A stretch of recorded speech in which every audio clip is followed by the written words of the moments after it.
This episode is sponsored by Lowaida Ayahuasca Retreat. Lowaida is the highest rated ayahuasca retreat in South America, with over 600 five-star reviews on Google. Lowaida combines authenticity, accessibility, and affordability. You'll experience powerful, authentic ceremonies led by indigenous shamans in a stunning venue located just 1 hour from Medellin in Colombia. Surrounded by nature, yet with comforts like hot water and Wi-Fi, it's the perfect place to connect, heal, and grow. Lowaida's team has guided more than 2,000 people through life-changing transformations, and they keep it affordable with retreats starting at just $645. Whether you're coming for healing, clarity, or a deeper connection to yourself, Lowaida is the best choice. If it is your first time drinking ayahuasca, you will love Lowaida's 3.5-hour preparation course and integration support, all included in the price. And if you mention the Universe Within podcast, they will offer you a free bodywork session during your stay. Sam Believ is the founder. I interviewed him on episode 166 of the podcast, and he's a really good guy with a good heart. So if you'd like more information, visit lowaida.com to book your retreat or to learn more, and there'll be a link to that in the show notes. On this episode of the podcast, I sat down with Ian McCall. Ian's a really interesting guy. I've actually known about him for a long time. He is a mixed martial artist. He's fought in a lot of the big organizations, WEC, UFC. He was a world champion at one point. We spoke about his background in mixed martial arts, the impact that had on him, and then also the direction that took in his life. Eventually, as he says, suffering from TBI, traumatic brain injury, and the journey that he took in overcoming that, predominantly through the use of psychedelics, along with a whole host of other things. As he says, it's a really, I think, holistic approach. But the psychedelics played a really fundamental role in that. Now he's become a very big advocate for athletes using psychedelics. And I think really one of the bigger voices and a very important voice in this field, in this movement. So it was really a pleasure for me to sit down and speak with him. I think he has a really fascinating story, and I trust you all will get a lot from this interview. When this is released, we will probably be finished with our plant medicine dietas in Ireland, and also a remote dieta we're doing. And our final dieta of the year is taking place in the Sacred Valley of Peru beginning November 2nd. Really amazing opportunity to go deeper into this plant medicine work. So if you're interested in working with myself or my colleague Marav Artsy, that's a wonderful opportunity. And if you'd like more information about that, you can check out my website at nicotianarustica.org, and I'll put a link to that in the show notes. And then as always, if you're able to support this podcast, that's a really big help to me. Patreon is a really amazing option. It's a website. You can sign up for as little as $1 a month. There's different tiers you can sign up for. Those tiers give you different things back, things like early access to shows, bonus material, Q&As. As always, to all the patrons supporting that way, thank you very much for your help. And if you're able to do that, thank you in advance. It really makes a big difference in allowing me to create these episodes. If you're not able to, as always, supporting with the algorithms is really beneficial. So if you're viewing this on YouTube, Rumble, Spotify, hitting the subscribe button, turning on the notification bell, liking the video, and if you're listening to this on Apple Podcast or Spotify, leaving a starred rating and a short review. So I think that's it. Without further ado, here is my conversation with Ian McCall. Running out from the maze, running out from the maze, running out of the maze today. Running out from the maze, running out from the maze, running out from the maze today. I'm running out from the maze, running out from the maze, run out of the maze today. Well, thank you so much for coming on again. We were chatting a little before we started. You've had a fascinating life. I think you're a really interesting guy. I also followed mixed martial arts for a long time. Ever since the days of Pride, and just a big fan. And I think for a lot of guys coming up now, they don't know, but for a while you were really like one of the guys, even the guy at flyweight, bantamweight, all the way up until your match with Demetrius Johnson. I mean, I think you were really considered the guy, and obviously the sport has changed a lot since then. But Maybe just a bit of background about yourself, who you are, where you come from, and kind of the journey that you've taken that's taken you all the way from mixed martial arts to being really, I think, a really interesting advocate for these psychedelic medicines. Yeah, thank you for the intro. I at one point not only the flyweight king, but I was also the pound for pound best fighter in the world, ranked over John Jones. And I'm pretty sure that's why John has a weird thing with me to this day. Uh, Weird relationship. But I don't mean to be braggadocious. That was just the facts. I was a prodigy as a kid, and realistically, I fighting was all I had. Like that's all I was good at. That's all I was known for. That's all I cared about. That's all I was obsessed with. And one of the benefits of being on the spectrum is you get obsessed with things and you get real good at them. So, that was my outlet to life. Violence was my art, and still is. But now, through the process of all that, the trauma and damage that I incurred along the way, you climb into a cage in your underwear and you fight someone for blood money, and you're giving and receiving PTSD the whole time you're in there. And when I first said that to the UFC, they were like, "What did you just tell us?" I was like, "Yeah, that's right. That's what we do. Just so you understand what we're doing." Um, and by the time I was done, I mean, I also had major traumatic brain injury in high school when I was 15, snowboarding. I was in the hospital for a few days. I was severely damaged, and as we know, the brain damage will exacerbate a lot of the symptoms that we have in life, the bad symptoms. It's never good. It's never like, oh, I hit my head and now I can do, physics very well. It's like, no, I can't think straight. I'm confused. I'm paranoid. I'm addicted to things like heroin and fentanyl, really anything that would get me high. I was just in a really bad state. I was extremely suicidal. And granted, the UFC tried a lot of things like transcranial magnetic stimulation. I mean, they were seriously on the ball with trying to help me out. So, kudos to them, but it didn't work. And I had a very vast understanding of the human body at that point through sports performance to start. That was like my selfish thing was like, I'm going to try and cheat without cheating because I want to stay the best in the world. And if you're not pushing the boundaries of your athletic performance, like right to the fence of what's legal and what's not legal, then you're doing yourself a disservice. It sounds like cheating almost, but everyone's doing it, and a lot of people are cheating. So if you're not pushing the boundaries of it, um, I never wanted to be called a cheater, but I wanted to be looked at as someone who was doing something no one else did, and that helped me along the way a lot.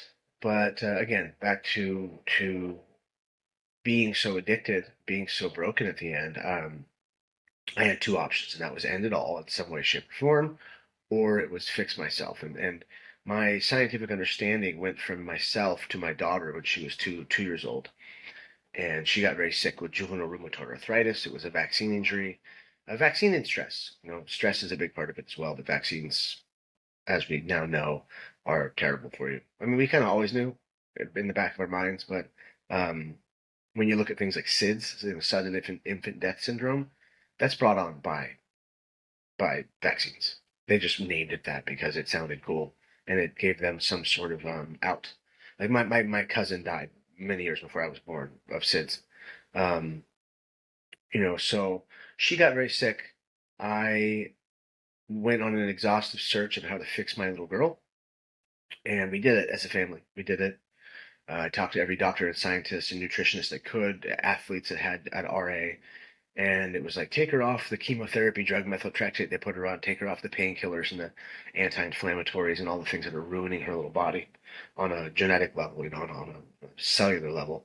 And we fixed her today. To this day, she is no inflammatory markers. She's extremely healthy. Doesn't have a lot of the issues that a lot of young people do, like psoriasis or eczema. She's doing extremely well in life, extremely athletic. Her hair is full and back again, and she just it's very, very positive. So then I turned that understanding on myself. Excuse me. I turned that understanding on myself, and I added in some molecules like psilocybin. Back then, I was friends with Joe Rogan, and learned a lot from him. My brother was already extracting DMT. My dad was very into psychedelics in the 70s. Traveled around the world and smuggled cannabis for a short time, and always told me the benefits of psychedelics. More of a ceremonial setting, of a not like a party thing. He had a lot of experience in that sort of way. So I went down that path. Um, I learned as much as I could when it came to psychedelics, when it came to the actual scientific functions of psychedelics. And this was, you know, I retired 7 years ago. So let's say 7 years ago, I already had an understanding of it before that, but this was a serious time where I went down the rabbit hole. Um, and I read everything from Matthew Johnson to Fadiman to you name it. Like, and now I'm lucky. I'm friends with these people. They all want to do they want to do studies with me. We're doing things together, which is really neat. But we, we or I should say I. Can you hear that thing in the background? Yeah, but it's not too bad. Sorry, there's gardeners outside. Yeah. Um, so we as a community, I was raised by scientists into this new life. I was brought up by a handful of very capable, smart people that I think thought I was adorable. They thought what I was doing was really cool. They're like, "That's just cute. You're pretty smart." Um, and for the first time in my life, I was able to learn something outside of fighting. Was never able to pay attention at school. I just wasn't for me. So I was able to have a bunch of mentors, a bunch of teachers. Even Robert Forte, which most people don't know who that is, but he's an old school researcher from the 70s. He wrote books like the Road to Eleusis with Leary and Wasson and Ruck. Everyone talks about Brian Mirarescu writing The Immortality Key. But he took that from a book that Robert helped write with those guys. So I've had a lot of amazing people in my life kind of bring me up in this and teach me how to talk for the science and harm prevention and be the best version of myself that I can be, so I don't turn into a Timothy Leary and kind of screw this up for everybody, because they saw the fact that I was able to leapfrog far over them with my blue check mark and my former fame, and start to talk about the science of it, start to talk about the healing side of it. And I ended up in Forbes twice. I ended up in cover of LA Weekly, which is 16 million copies of my face on. I was on HBO.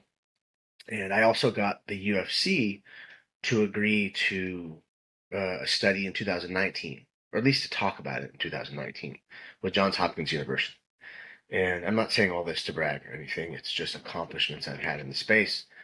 That study fell through. I brought them the University of Miami in 21, 22. That fell through because of just funding and politics or whatever. Um, and I had a really cool position for the community, because I knew that people don't want to listen to doctors or scientists anymore. And even if they wanted to speak up back then, during the pandemic, they wouldn't be able to. They would lose their tenure. They would lose their degrees. They'd be shamed by academia, which in my eyes, academia is disgusting.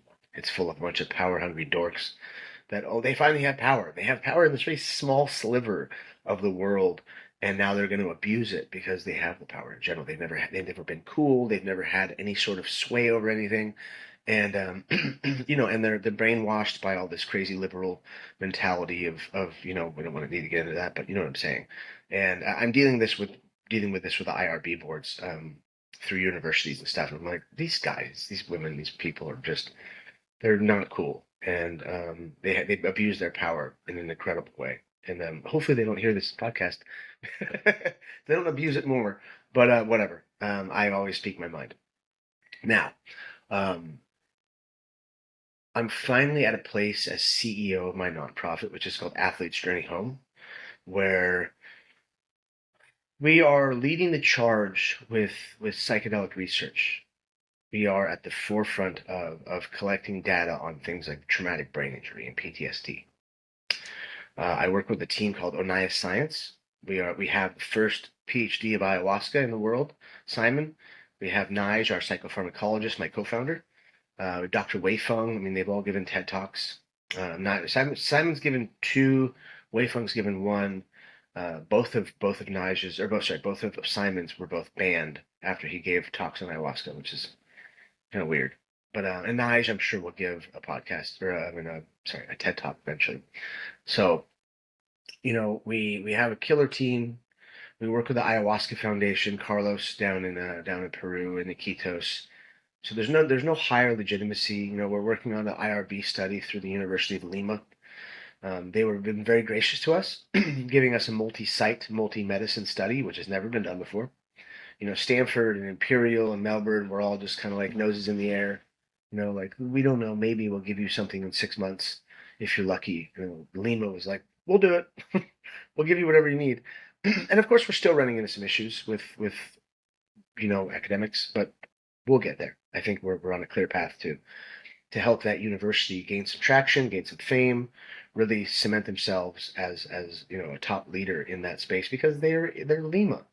They're a university in Peru, probably the biggest, I think, and they want to help. They want to be the people that show that this is where ayahuasca is one of the places it's from. I know it originated in Colombia, but they're the leading name within ayahuasca right now in the world as far as a country goes. So we have a list of amazing athletes, Olympic gold medalists, UFC champions, to boxing champions, to surfing champions, to you name it. I've got well over 60 world titles that have raised their hands for all this. Some people have 12 world titles. Some people have one. I have one, We just did our first cohort in Oregon at Daniel Carcillo's place called Experience Onward, which is a mushroom retreat. That's legal. They have all the checks and balances of what needs to be legal within the state of Oregon. And for optics wise, that looks the best. To bring in people from all over the world, when I say it's a clinical setting, it's in Oregon, it's in the US, it's not in Peru, which most people do not want to go to Peru to do this. I love shamanism. I'm part Native American, over 10%. And most people go, I wouldn't want to go sit with a witch in the jungle. And I get it, like they don't understand. They're fearful, whether that's from, Abrahamic religious, ideologies, or just the fact that they're afraid of ghosts, or I don't know, like people are just not into it. They're coming around. Now I actually have a large group of people that want to do it. But at first it was super hard. So, we have all these athletes, we have the team of scientists and PhDs, we have the facilities. Now we just need funding. This stuff is really expensive. It cost me $10,000 a person to test them. And we test everything from 1 million markers in the human genome or over that. We do Finkel testing, we do for the gut biome, we do blood, saliva, and then neuroimaging before, during, and after. So we have a vast data set that we're collecting. And our study is more about the data set than the actual medicine itself. Back to being multi-site, multi-medicine, we can study anything, anywhere, even the underground. We won't reach out, or we won't study in the underground right now because it's not good for optics. But this is the path we're on. So we went to MAPS and had our first big showing at MAPS. We didn't speak. We were kind of snubbed by Aubrey Marcus brought in some NFL guys that were, I guess, maybe more famous than we were or are. And Aubrey's Aubrey. Whether you think he's good or bad for the industry, he's a powerful person. So and they did a great talk. I don't want to say anything negative about them. It was, my friend Robert Gallery and a few other guys that did a very, very good. They had a really good talk. And realistically, I've been on stage talking about psychedelics for the last 5 years since it all started, and even before that, when I was getting in all the magazines and whatnot. So I'm cool. I don't need maps. I don't mean to seem cocky. I don't mean to sound cocky, but we don't. I have my athletes with their followings, and that's more important.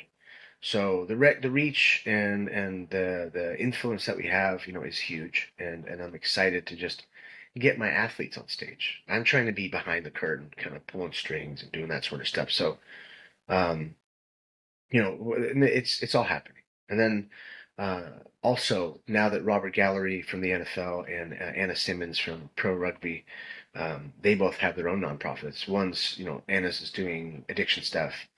Roberts is he doesn't really he's just new to the space. So he's kind of asking questions like, what do I do?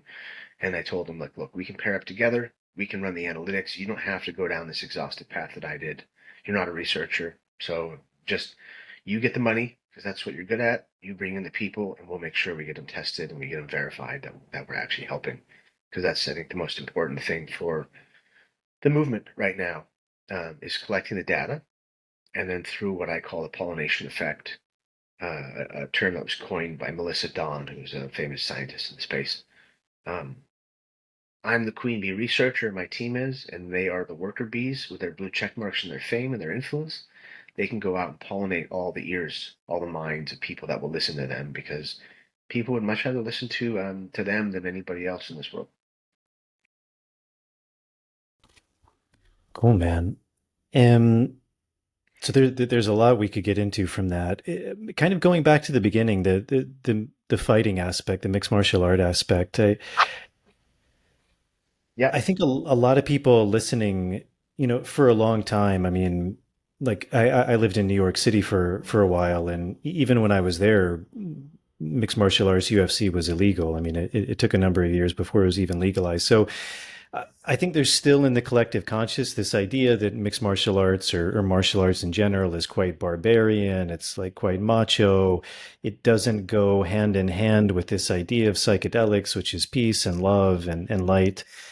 And yet at the same time, we'll also talk about some of the negative effects of martial arts, like the TBI, but kind of on the positive side, like it's really interesting because as you were mentioning this idea of shamanism or that fundamentally these come from very old traditions, very old cultures. And one of the things I find that's very interesting, we before we started, we were talking about the Shipibo a bit, and they're a warrior culture. The men fight. Their main festival. They wrestle and they fight each other with knives. And even the healers, the curanderos, the doctors that I worked with, like often people would come to them and ask them like, oh, your job must be so nice and beautiful and peace. And they're like, no, no, like we're warriors. We're fighting. We're battling. We're cleaning. We're bringing order to things. So I think people have this like disconnect between that art of fighting and kind of this world of psychedelics. What has fighting taught you? Like what is that in your life? Because there's very few people who have gone to the depths of martial arts that you have. I mean, really reaching these highest pinnacles. What do you find are the benefits for you or for other people that you've seen who've followed those kind of paths? well, fighting is barbarism. It is violent. It is savage. It's modern day gladiators. And I'm sure a lot of us would gladly kill somebody for blood money in there, because that's part of the game. If you're not trying to do that, you should pick a different sport. Um, the savagery has dropped off a little bit. These kids these days, I don't, it's a little bland. So they're a little boring personality wise because it's what we needed in the sport. We don't need the savages that raised me that are all addicted and damaged and just not, they're all on drugs. And I mean, I deal with these people on a daily basis and they're not in good places. They're doing very bad. Now you have much more put together mentally, physically, technically. These athletes are just in a better place. This is what we wanted it to be, and sure we miss the old days, but they're better than we were. So it's what we need. It's the evolution. Uh, but I know that myself was was one of the first iterations of someone that made this art. I made my violence into art, and I made it very pretty with passion instead of just pure craziness. And back to native cultures, warriors would go out and fight. Before they came back into society, they would have to sit with medicine, sit with a shaman and cleanse themselves of what they went through. And I hope, I know that this is becoming a thing. You see fighters left and right all over the place talking about psychedelics openly. And I came to the UFC back in 2019 before I pitched the study, and I said, "Hey, do you know that you don't test for psilocybin or LSD?" And there, Jeff Novitzky, the drug czar, was like, "Wait, hold on, should we?" I said, "Hold, no, no, no. Let me just hear me out. Um, this is why you shouldn't do it. It heals old trauma, it protects from new trauma, and it leads to a much higher performative benefit. So this is going to happen no matter what. Like people are going to start taking this, and I know this because I send them products. Whether that's to the head office in the UFC or that's to the athletes themselves, people are taking the products that I'm partnered in, like nootropics and Entheo, um, because they know that they work and because we have the highest standard in the industry of making products. That's why we sponsor all the right parties, and we're my team of people is all on stage talking and helping, and we've created an incredible ecosystem of products that helps. Um, and with martial arts, the fighting itself is the beautiful but negative part of fighting, if that makes sense. Um, because there's a chance for someone to die, and because it's war, and war is never good. But it's still beautiful and it's entertainment at this point because no one's going to actually die in there. There's a bunch of checks and balances to make sure that doesn't happen. Everyone is extremely tested. No one's ever died in the UFC, so they do their best. And some days someone probably will, but that's just that's part of the sport. Martial arts itself, fighting itself, is what saved my life. It's what saved many of our lives. Without it, I would for surely be dead. So, as I teach martial arts on a weekly basis, a couple days a week at least. I read philosophy after every class. I'm trying to build these athletes, young and old, uh, in physically, mentally, and spiritually, philosophically, trying to help them learn more about themselves and learn more about others, and go through pressurized situations where, whether they're microdosed or not. I had a coach one time, a very famous coach in the psychedelic space, teaching. He was going through a certification program. He goes, "Whatever you do not do or say anything that's going to change the emotional state of your clients." And I was like, "Excuse me?" I was like, "No, no, no. That's some weak bullshit. That's for soft individuals who just want to be safe." And it's like, no, this isn't a safe. That you can have a safe space. My shirts say a safe space for savages, but I need to physically choke my clients while they're dosed or not, doesn't matter, to pressurize them to where you're either going to be a burst pipe or you're going to be a diamond. And if you do burst, I want it to be on the mat with me and with the team of coaches that I have at my gym, because I don't want you bursting in front of your loved ones or at your work or driving and getting into a fight on the side of the road. Like I want these people to understand that through the teachings that we have for them, they're a better version of themselves. They're a better version of everybody else. Martial arts, as you know, makes you a better human. It makes you a stronger human mentally, physically, and spiritually, and it helps you protect people while you're protecting yourself.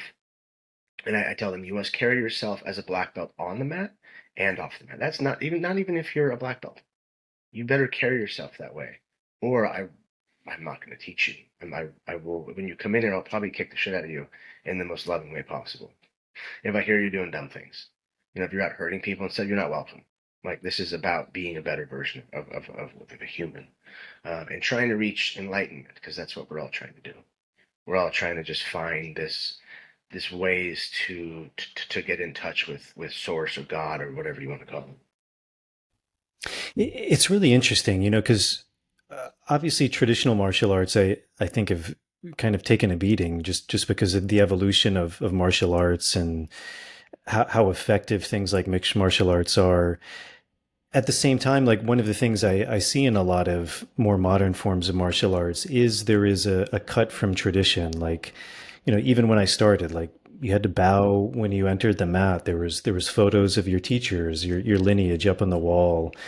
Things like ethics were taught, as you said, philosophy. I mean, all of those things I think were vitally important at really forming a human being, like a man, a woman, a complete man, which is even rooted in the foundation of, I think, Western civilization. This idea, that's where like the idea of a true liberal arts education is coming from, is like to be a complete person. Like you need to understand all of these things to be a whole person.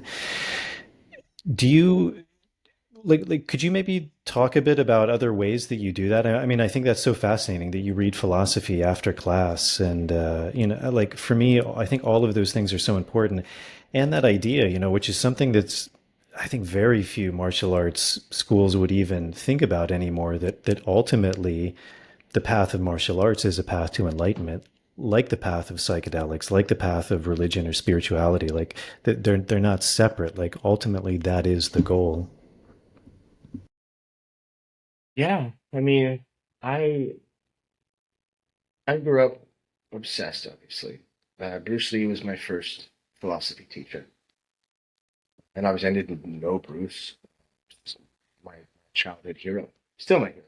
He was the hero of a lot of us, and he always preached things like that. If you look back at Miyamoto Musashi, the greatest samurai of all time, his Book of Five Rings is all about philosophy. When you go into the greatest warriors of all time, you know, they all have they all have things that they said that still resonate today. So that's why I just repeat them over and over again. That's why we always talk about, look to the man on your left and the woman on your right, shake their hands, give them a hug, clap. Like we were creating a brotherhood and a sisterhood, a humanhood to build each other up. And sure, there's points where we break each other down. We fight, and that's through those little processes of pressure and pressure and relief, pressure and relief. You see them grow. You see adults cry over getting belts and stripes on their belts because we know the pain that they went through to get it. We know that it took them 5 years to get this belt. And through that, they hurt themselves multiple times. They suffered every single time they went on the mat because if you're only 5 years in, you still kind of suck, comparatively. I've been doing jiu-jitsu for 27, 28 years.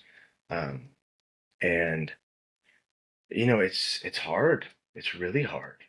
And then you have the striking elements, you have all that, like wrestling. We're trying to just show that less than 1% of the world does martial arts. So that shows you that you're in a very elite class of people. And, um, through this modern day spiritual warfare that's happening, of good and evil, it's very apparent. If you don't see it, then you're blind. These tools are just going to help people protect themselves and others.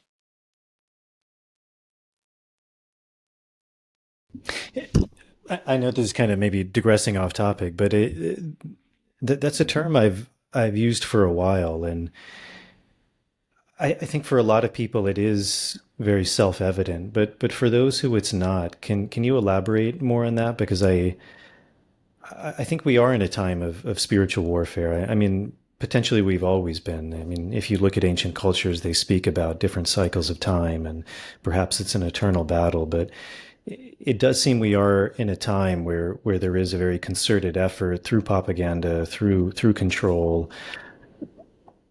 And I think we are reaching a point where people in a way need to choose, like what do they believe in?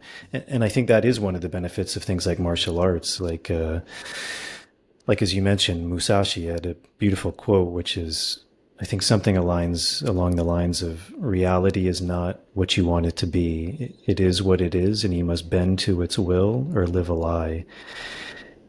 And I think whether we like it or not, a lot of people are beginning to maybe feel or to heed that calling. Like Like, what is real? Like, what do they believe in? What are their principles? And I think a lot of people are still scared of that, to look at it, or even to go inside and to face it. But I always find it fascinating when people bring that up, because I don't think there are a lot of people talking about that, to whatever degree you want. But what do you mean when you say we're in a spiritual warfare right now? Well, look at how we're being attacked as the propaganda, the the political things that are happening, and that's from both sides. You know, I formerly always blamed it on the left because they're anti-God. Yeah, it's very openly anti, and mocking things like separate. They're not. That's not the only thing they're attacking. I my ministry that I helped start. My mentor ran SEAL Team 6 for 20 years. We just got a blessing from the Vatican. So we're not like, working with the Vatican, but the Vatican is very interested in psychedelics. And they gave us, a pass, which is great, being a Catholic myself and falling back into the Catholic religion. Um, I mean, I did a spiritual warfare retreat at a monastery recently in Nashville. Uh, Going deeper into it, you just see how back to the cycles this has happened over and over again. And whether whoever you want to blame it on, that's up to you. But I tell people this is a time to find God. If you don't have God in your life, you need to find it.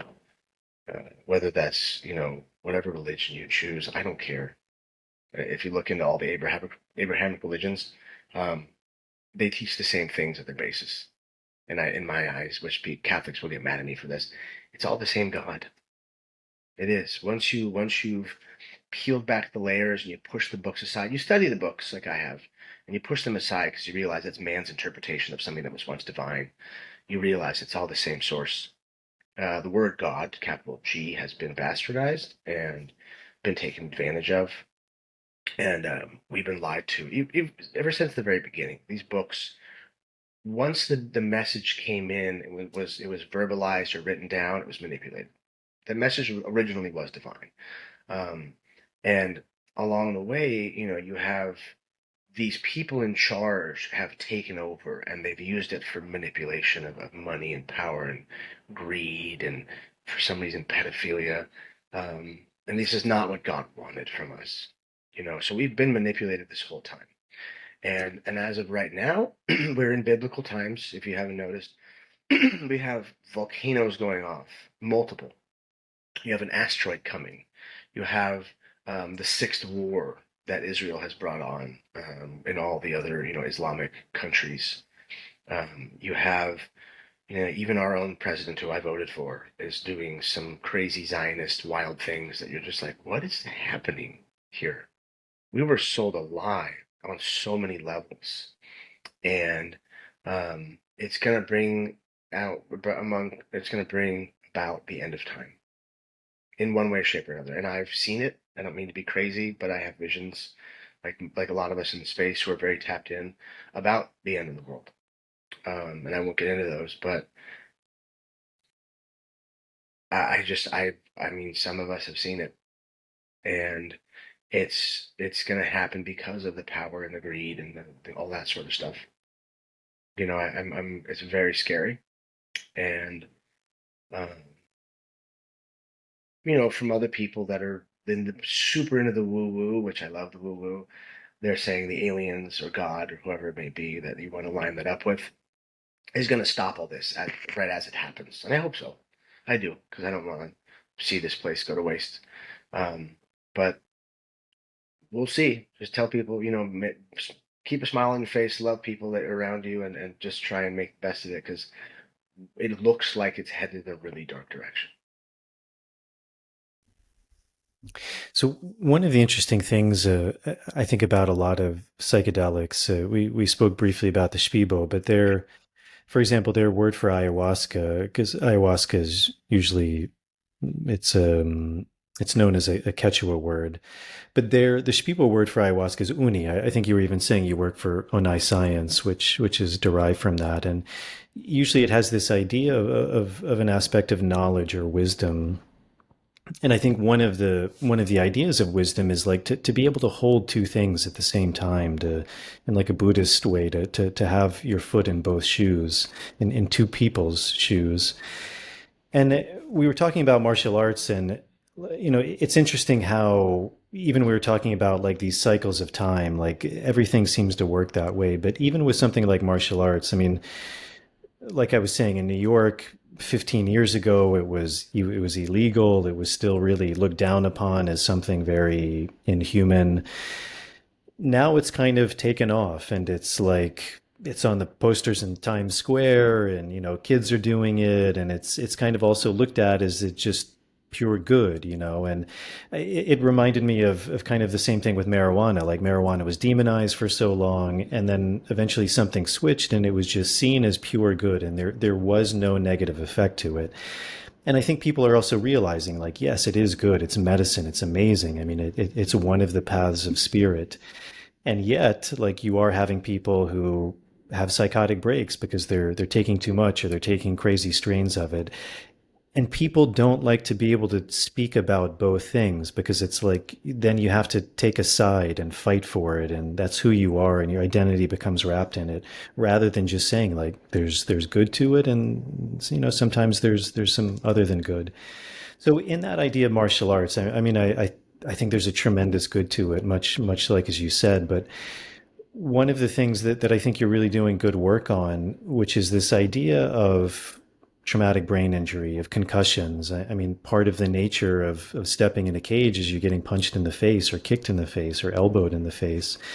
And that over time that can have negative repercussions. I mean, I think more people are aware of that in boxing, but I think not so much in mixed martial arts. Is that something you can elaborate on from your experience, from your work in this field? Like what are those risks, and are there ways to prevent that, to mitigate that? You said the UFC was doing some things to mitigate that.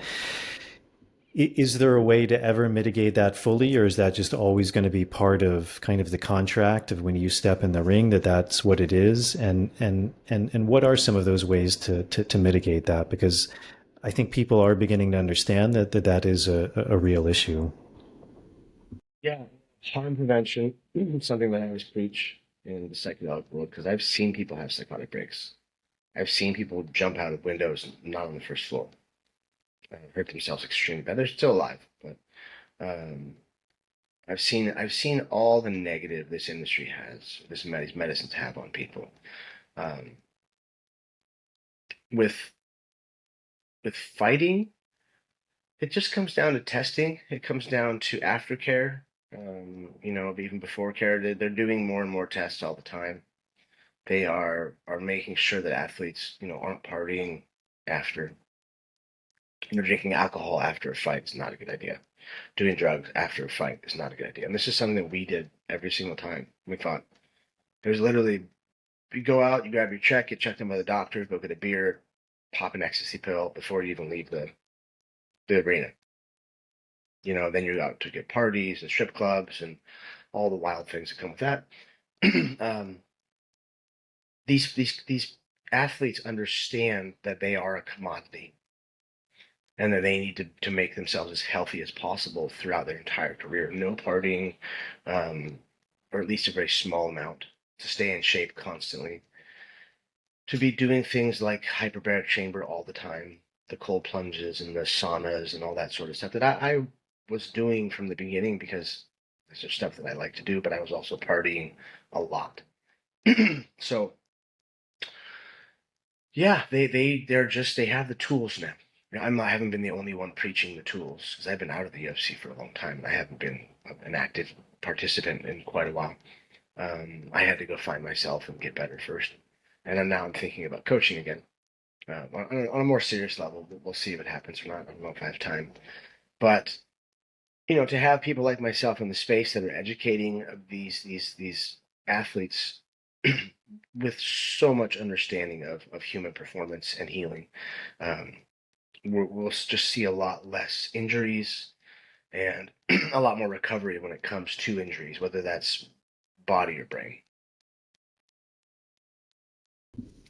So kind of moving on to psychedelics now. I mean, you mentioned in your path, like you were in a really dark space, suicide. You even said like martial arts saved your life, but then also psychedelics. You also mentioned the rheumatoid arthritis with your daughter and kind of that journey. But in terms of psychedelics, I mean, obviously, most people listening to this podcast are familiar with psychedelics, but I think it's always interesting people's journey, and if there are people who aren't familiar and they're like how would taking a substance make you not suicidal or change your life in such a dramatic way? Can you speak about that, whether it's personal, whether you want to share or not, but even maybe in an archetypal way, like what is that path of taking some sacrament or substance that begins to change you or to take you out of those states? The body keeps the score. So then traumas embed in our tissues, into our muscles, our fascia, into our brains, and they create inflammation. And that's amyloid plaque, or it's inflammation deep within the body somewhere. That inflammation festers and disrupts the human experience. It leads to depression and anxiety. It leads to cancer and ALS or Alzheimer's or whatever, IBS even. All these, depressive symptoms and these things that make you sick. Psychedelics, through a process called epigenetic neurogenesis, drop the inflammation in your body, so then you can have a somatic release. Most people don't know traumas will kill you in the end, which is stress. They don't know that, and if you work it out hard enough, in whether it's through physical activities or psychedelics, anything that unflames the body, you release these sort of things. That's why you see people work out so hard they'll cry. When I used to do yoga, Bikram yoga back, when I was fighting, I cried almost every time I did it. And I'm the world champion, and I'm sitting there with a towel over my head, like, why am I crying right now? I have shit to do. I gotta go. And you need to have the release, and when you have the releases, and you have the body creating things through neurogenesis, like brain-derived neurotrophic factor, which is a peptide, glutamate, which is a precursor for something like NAD.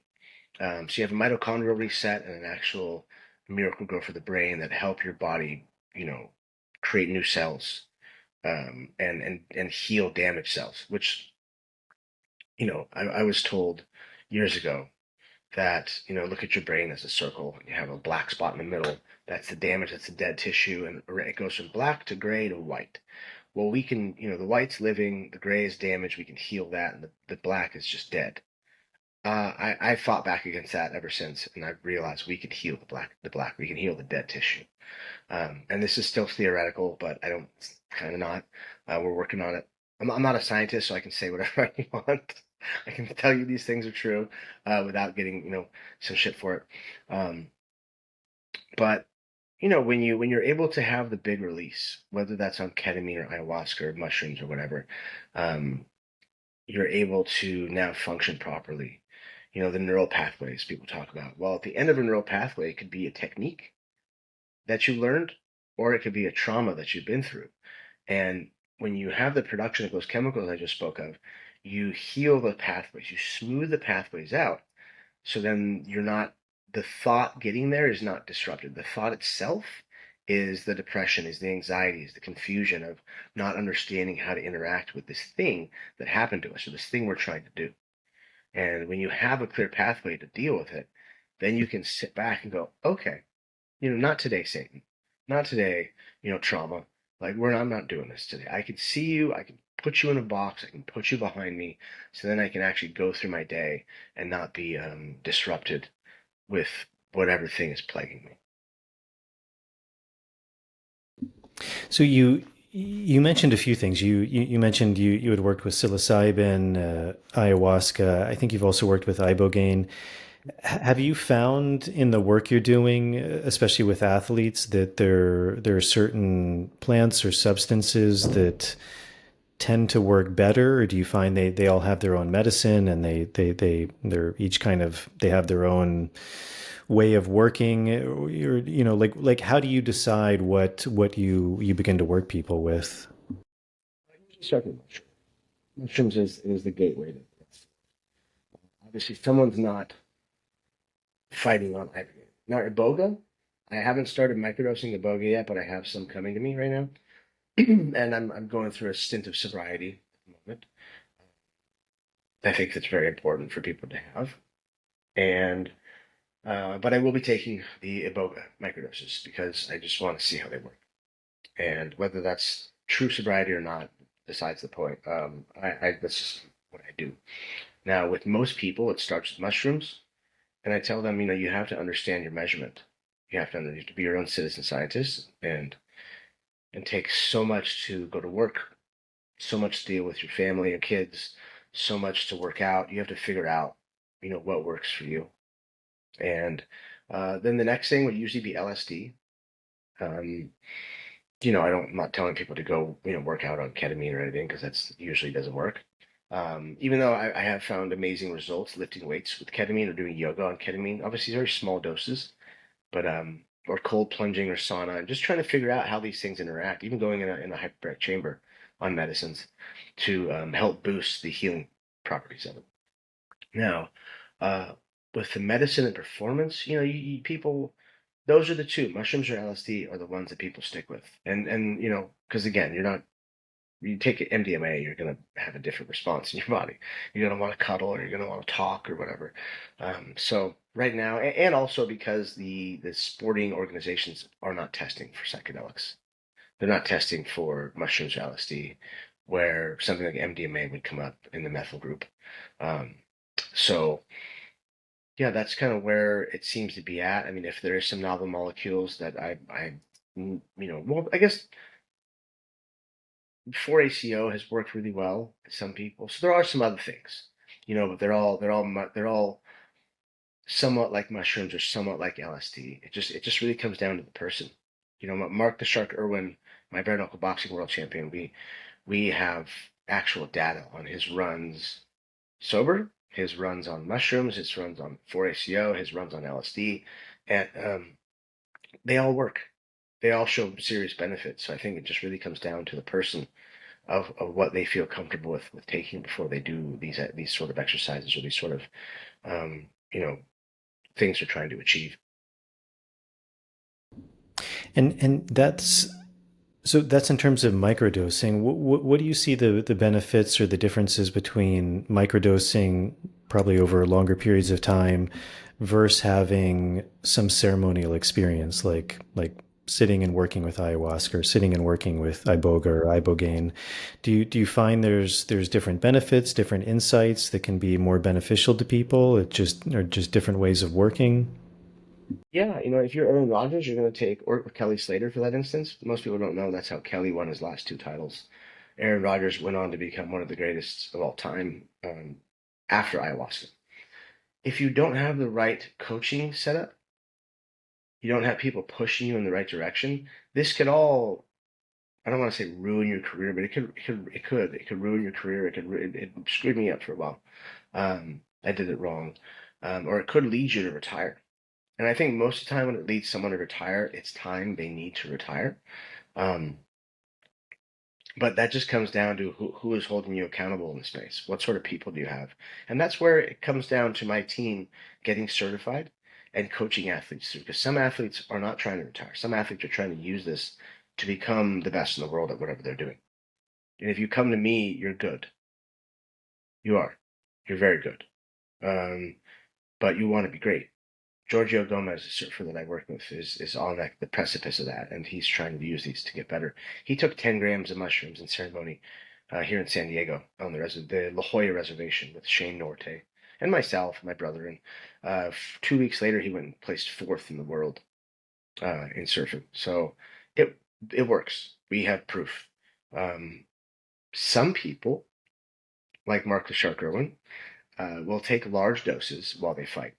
When he won his world title, he was on 5 grams. When he lost his world title, he was on, no, sorry, his first fight, he was that I worked with him. The first fight he was on like 2 grams, 5 grams, 7.5 grams of mushrooms when he won his title. And then I think he was on back down to 5 when he lost, when he didn't gain it back. Um, but yeah, anyways, so we were on very high doses. I'm on 5 in this corner. And is that irresponsible? Yes. We were really high. And we floated into this building, and everybody knows. We made it public information. And it was a wild experience. It was really, really heavy to see him go through that. And I know that it protected his brain. I know that's why he's still able to talk today. If you look up Mark Irwin, bare knuckle boxing, you'll see the damage he took winning the title and then losing the title and then not winning it back again. Those 3 fights, 3 major TBIs within the matter of a year and a half.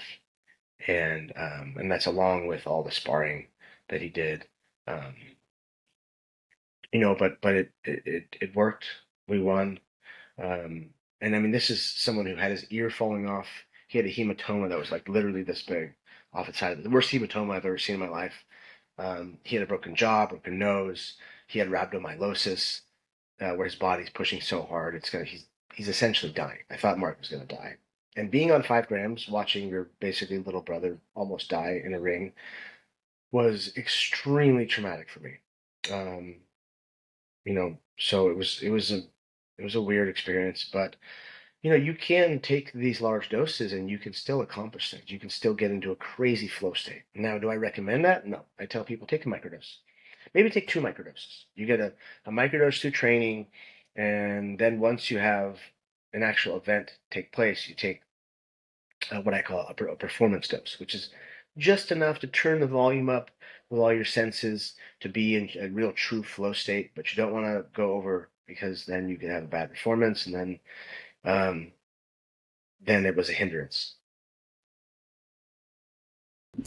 Can you speak a bit more about traumatic brain injury? I mean, that's, again, it's, I think, something people are becoming more familiar with, and not just in fighting, but just in life. I mean, people get in an accident and they have a concussion from something, they fall.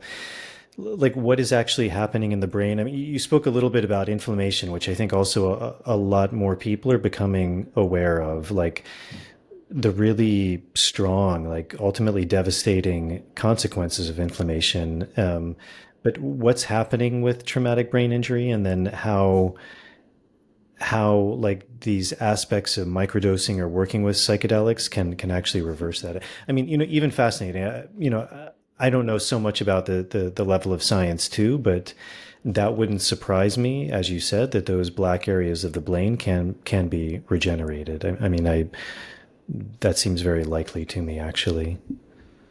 Yeah, brain damage is brought on by large impacts, bruising of the brain. Sometimes there's blood in there, um, and you build up plaque. Like on dirty teeth. And it will rot the brain away. It will stop the brain from functioning like it's supposed to.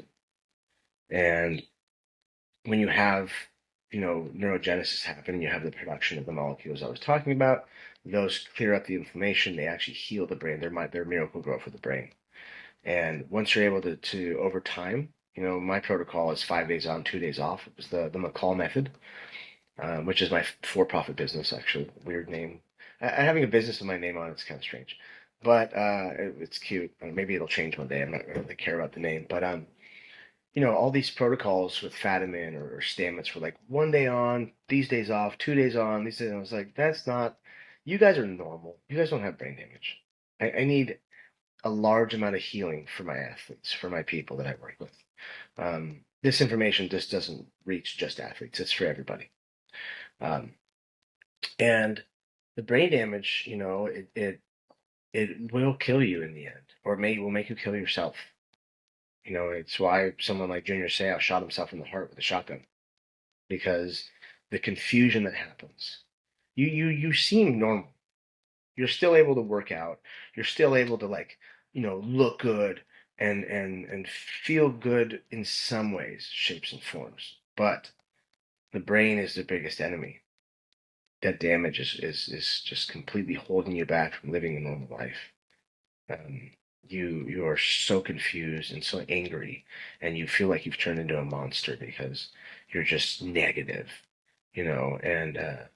and these psychedelics, as we know, provide happiness.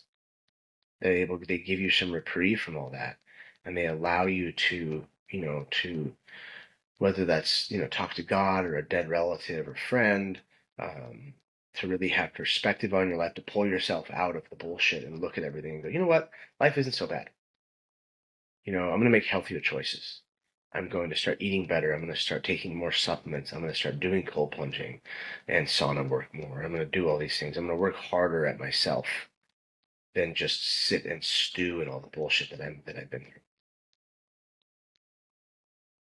through. And what do you think is that balance? I mean, I think it's interesting, like bringing in all of the science and the neurofeedback and brain mapping and all these different technologies, and at the same time, before we started, you said you had been into Peru and working with ayahuasca with Shipibo people. You were also kind of promoting these ideas of traditional shamanism, these Native American aspects. What do you find is that balance? Because again, it's usually people take two sides. Like there's the people who are full psychedelic renaissance, like it's all just a molecule and you can synthesize it and put it in a pill and you just take it in a clinical setting and it'll be wonderful. And there's other people who are, super traditional, like you need to work with it and with indigenous people in an indigenous setting with the traditions. Do you think there's room for a balance, and do you think there's benefits to the two ways of working? Yeah, different strokes for different folks. Some people will never want to go to the jungle, no matter what. Some people, that's all they want to do. Some people want to take medicine and wear big hats and capes and become the Illuminati, or they want to be polyamorous, or they want to do whatever. Like that's different people do different things, and we can't. We should be able to make fun of each other because it's fun. People need to lighten up. But as I see with the industry itself, before everyone was trying to be this cohesive unit and hang out with each other, and everyone like be these like besties, and you realize like I work with strict Catholics and I serve medicine for them. I go to, monasteries and I talk to priests and helping serve medicine for people like this. They want nothing to do with a major part of society or a major part of the industry. And you see it happening with, like at MAPS, for instance, the veterans hang out with vets, the athletes are with the athletes.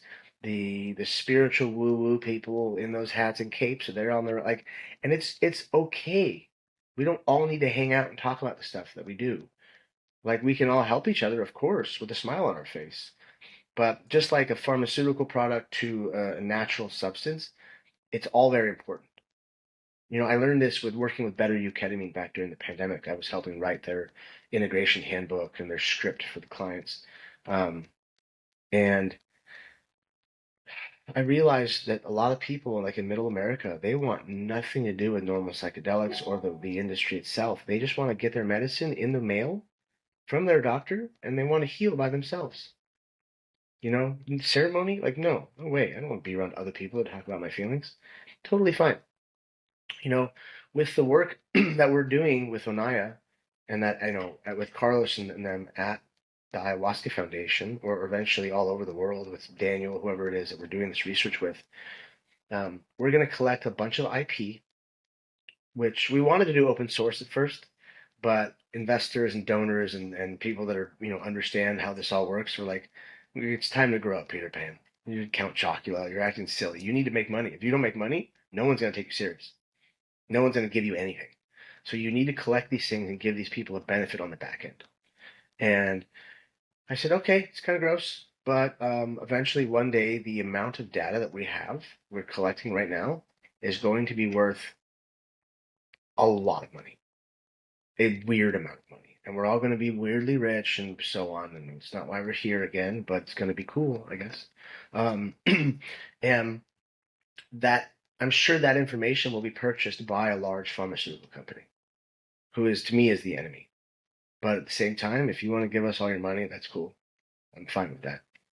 Because in the end, it's not just like the government or big corporations or religions or whatever it is. It's not the people that work within the system. It is the people in power, because absolute power corrupts all. So if I can get these things into a pill form, eventually, or I'll just facilitate getting them information. Someone else can put it in pill form. It's going to help a lot of people, and that's why we're here. That is the one reason why we're here, is to help other people. And you know, I'm just playing the game. I'm trying to play the game right. I'm trying to sit with all these very wealthy people and these CEOs and these venture capital folks, and get them to realize the vision and to help, because that's my life's work. This is my Noah's Ark. I don't mean to compare myself to anyone biblically, but this is how I help save humanity. I think one of the really interesting things about your story is you mentioned a big part started with your daughter, and I think that like there's something very personal there, obviously, and you also mentioned like obviously looking back on things, people say hindsight is 2020, but it's very easy, I think, now to look back on the pandemic and say, oh, like it was really bad and maybe some things were crossed. But at the time, I think you were one of them. I certainly was like raising these flags as they were happening. Like, and again, I think that comes from a place of principle. Like, what do you believe in? Do you really believe in like someone has the right to put an injection in your body, that they can threaten your work, that they can threaten your livelihood? Like, are we a country, a society that believes in freedom, that believes in personal liberty? And often when those things happen, that's like the litmus test of what do you really believe in, or do you go along with, as you said, all the propaganda? I think for me and for a lot of people, it was very interesting seeing quite early on that like all of this propaganda around the vaccine, something was very off about it. And the more weeks that went by, that became more and more clear. At first with the virus, and then eventually the vaccine. Like, I don't think much good came from the pandemic. However, one of the things that I think, at least for me, that was good was I had never really questioned vaccine. I mean, I was into natural medicine, plant medicine. I don't take pharmaceuticals in general. And yet also I had never really questioned vaccines. And, for me, it was specific to that new technology, which just, it wasn't tested. How do you know that it's good? You can't really say that. But then also I had the birth of my son. And, as you know, when you have a child now, like at literally when they're born or at 2 days old, they're trying to inject your child with the vaccine, usually hepatitis B, which the logic is that the body better accepts it at that time, although it still seems strange because it's only transmuted sexually or through needles. So it doesn't seem like it's really that urgent for your 2-day-old child to have that. But that got me thinking. And, it was strange that then I started looking back on the pandemic and a lot of the same propaganda, the same misinformation. As I did that research into vaccines as a whole, it seemed very similar. Already we're probably going to have to put some sort of disclaimer on this video that, we're not questioning vaccines. Whatever the CDC says is gospel. But I think one of the benefits of the pandemic, as I was saying, is that myself and I think a lot of other people, it really made them start to question things and maybe to question the pharmaceutical industry in general more. And I always think there's something really like powerful when something happens that happens to you, that happens from your life. Like, it's one thing to say, 20 million people were vaccine injured, but unless you know someone, unless you've been there, unless you've also, I think something that's really powerful that you've done is like you overcame something that in general, these chronic ailments, these inflammatory conditions, things like rheumatoid arthritis, there is no cure for that in a Western sense. You can mitigate the symptoms, you can, kind of try and bring it into some sort of livable thing, but there is no cure. Like, just by fact, that there's nothing that you can do that's going to cure that. And yet you did that, and you said your daughter is thriving. And I think that's such a powerful story, and it shows that there is a way out, and that it just may be different. Can you speak a bit about that? Because I think more and more, a lot of people, a lot of families are finding themselves in situations where they're dealing with chronic illness, chronic ailments, things that the only solution they're given is some sort of pharmacological cocktail that essentially they or their child has to take for the rest of their lives to mitigate the symptoms. And I think that's a very dark and depressing place for people to be in. Yeah. Socrates said, let thy food be thy medicine. And that's exactly what we did. It was diet and exercise, of course, physical therapy. I bought a cryo chamber years ago. You have to hit this from a multi-pronged perspective. You can defeat things like cancer. You can defeat things like, RA. You can defeat all these things, or at least mitigate the symptoms in a really, really profound way. You can, and it just comes down to using biology instead of medicine. You know, um, medicine is so it's Western. It's been westernized, as we know, with um, the Rockefellers completely, manipulating using their petroleum-based medical model to destroy homeopathic medicine back in the day. And these are not conspiracies; it's fact. And then you have doctors who are super cocky and mean about it when you don't take vaccines, you don't do all this sort of stuff. They make you feel like an idiot because they have a God complex because they went to school for way too long and they paid way too much money to learn a bunch of stuff in a book that is full of lies. It's full of pharmaceuticals which are petroleum based, which do not work with the body very properly. They might mitigate symptoms, but they also might make you have dry eye and anal leakage and might make you commit suicide. Like what is happening? That's not medicine. That's poison.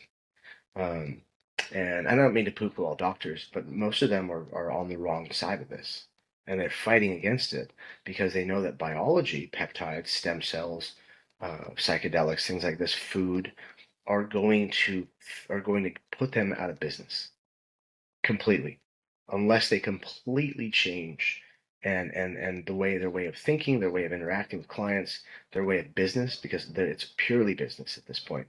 If you know how much money they make off of vaccines and all that sort of stuff, it's disgusting.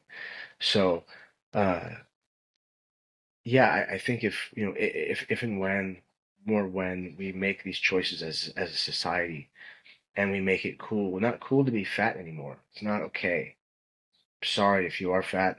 I don't mean to hurt your feelings, but it's not healthy. It's going to kill you. It's not. There's no positivity behind it. You need to stop. You need to get healthy for your own self and for your kids and for your community, because it's a very negative thing. And I know it's hard. I say that because I've never been fat, but there's ways to do it. There's ways to be healthy. If you're unhealthy, stop smoking cigarettes. It's not just being overweight. Um, there's a lot of things. People stop drinking. Oh, I only have one glass of wine a night. You're microdosing poison. Alcohol is the worst thing for you. It's worse than any other drug. It's worse than meth. It's worse than cocaine. It's terrible for you. You start detoxing the day after you wake up, or the day you wake up from a binge. That's not good. And if we know what sugar does to our bodies, it's gonna kill you in the end. I saw a friend drink himself to death. Not cool. Um, so, this is going to just take a lot, and I think that we're on the way. Whether you like RFK or not, he's making big changes. In the industry and as our country as a whole. Sure, he's been compromised by the evil powers that be, but I think that he's still on the right path to clean it up enough where we can really see some positive benefit for sure. So as we kind of begin to wrap up, you mentioned that your main work is Athlete's Journey Home. Can you speak more about that? I mean, you spoke some, but just kind of your vision, where you see that organization going, and also where you see this movement as a whole going. I mean, it's changed so much in the last 10 years. It's probably going to change so much more in the next 10 years. Do you have any kind of vision or idea of where all of this is moving towards? Yeah, I mean, just like Heroic Hearts Project, best 501c3 within the space as far as veterans go. That's who I've taken everything from. They've gifted me this stuff that I have. Um, I would like a pipeline, which I have now. I have almost 1,000 fighters in the UFC with a class action lawsuit, all on one WhatsApp thread that I can contact and that I send things out to, and everyone's lining up with their hands raised. Or the UK Rugby Union lawsuit. There's been over 177 athletes to date that have been diagnosed with early onset dementia. You have the NFL, the NHL, all the sports. People are lining up to do this. Um, Once I can get the money, which I'm like this close, I have 4 meetings this week with very wealthy people that want to help. Um, the pipeline comes down, and the athletes that first go through the studies or go through the process, just like with the vets, they go through, they get certified, they have all these coaching techniques they learn. Um, and once they're certified, they can start coaching the other athletes that go through the process, because fighters belong with fighters and surfers belong with surfers and so on. You stay in your lane, and then once my nonprofit pays them, or let's say they get a scholarship to go to Being True to You or whatever the certification program is, they pay it back and they learn how to coach. They get their feet wet coaching. Then they can branch off and they can coach normal people, they can coach CEOs, they can coach other athletes, and they can charge a premium for it because they were once famous and accomplished. People will pay them, the fans will pay them to do this. So now I have a working ecosystem. I have, not everyone's going to have the brain studied. That's expensive and that's just time consuming. Um, but some people will, a good portion will, because I need 205 people at least for the study to be legitimized. So you have all the people going through the medicine, and then on the backside, they come out, they're helping lead the other athletes through it. And then we have a thriving community. I have a study in September, which is the first cohort for ayahuasca for the study itself. Then we're doing. I just put it out with all the people in the UFC yesterday, the day before, where we're going to be going to La Huayra in Colombia to sit with the Taitas. And Sam from over there, he's been pushing me to do this. And finally, we made a little one pager.